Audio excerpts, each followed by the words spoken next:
Welcome. You're watching Perspective. I'm Bimanta Swastoya, and today in our studio we have Ivan Breiter, the Director of Swiss Tourism, Southeast Asia. Welcome to the club. Thank you very much. You just arrived. Yes, I Really, did. it's practically welcome to Indonesia. Thank you. We will be talking about tourism, especially in Switzerland. Switzerland, for me, it's not a strange country. I mean, I'm quite familiar with it. But for other people, maybe beside being a mountain, I don't know what they have in their mind. One of the things that we have recently heard earlier this year is that the Swiss government, took off the cap on the Swiss franc against the euro, and that sort of made it much more expensive in that term. What is happening there then? What is the effect on the tourism there? It made it more expensive compared to the euro. At the beginning of or the middle of January about 20%.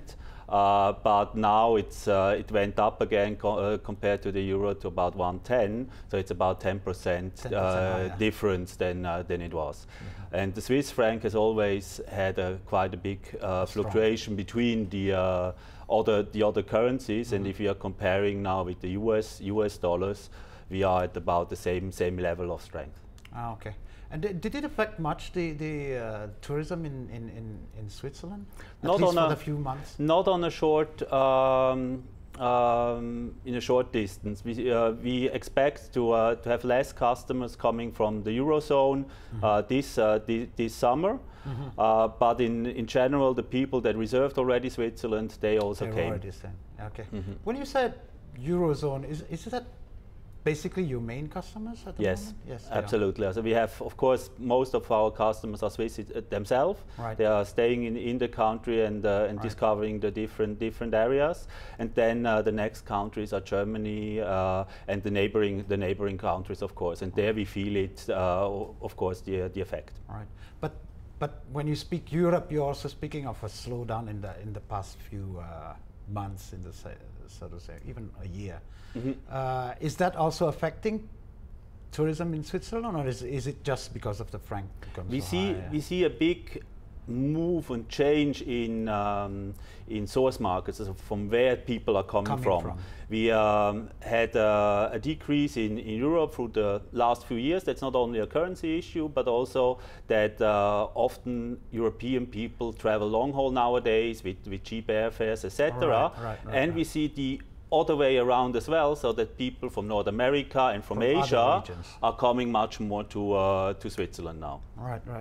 And what is the other impediment beside prices, for example, to go to Switzerland? Is there a visa requirement that is different, or is it Schengen? It's a Schengen visa. So with one visa you can travel in the whole Schengen area. This makes it also easier nowadays for Indonesian travelers to come to our country. Right. Well, when you talk travelers, I mean, especially those who comes to Switzerland, is Switzerland the main destination, or usually they go to Switzerland for a while and then, you know? It's often combined with two, three different countries, and one of my goal and the goal of our organization is to show Indonesians that Switzerland has much more to offer than stay for only 1 or 2 days and discover the different areas of our country. Right. And what has been the traditional focus of tourism in Switzerland? Is it nature? Is it? So at the very beginning, about 200 years ago, it was for health. 200 years ago. It was about for health reasons. The people came to our country because of the fresh air. With the industrialization, people had problems with their lungs, etc., and came up to the mountain to get cured. And then we have, of course, all the spas, the hot springs coming out with the minerals. So this was really the start of it. And then a little bit later on, the people came to do alpinism, to go up to the mountains. So we have this year 150 years of the first ascent of the Matterhorn, those famous pyramid peak in Switzerland. And then more and more touring came. So Thomas Cook was the first that brought a group to Switzerland, the first group trip ever. at this time from the UK, and like this it developed more and more to a holiday destination. Switzerland is mountainous, let's say, in that, in the part that is very well known, and skiing is also one of the popular destination. Switzerland is. When you talk tourism in Switzerland, is it heavy on the winter side, or is it more or less? It's about half-half.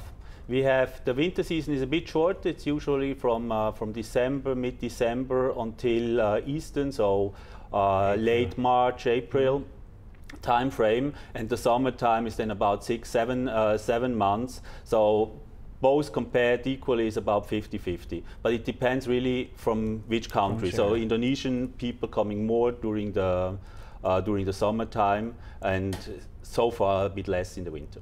Oh, really? and is there any drive to like open up new sectors? I don't know, other than nature, for example.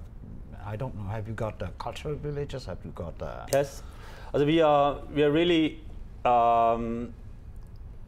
using very different things in Switzerland. I mean, what Switzerland makes great about being in our country is the diversity in such a small area, and the high quality. So with the museums, let's say art museums, we have Art Basel, which is the most important art fair in the world.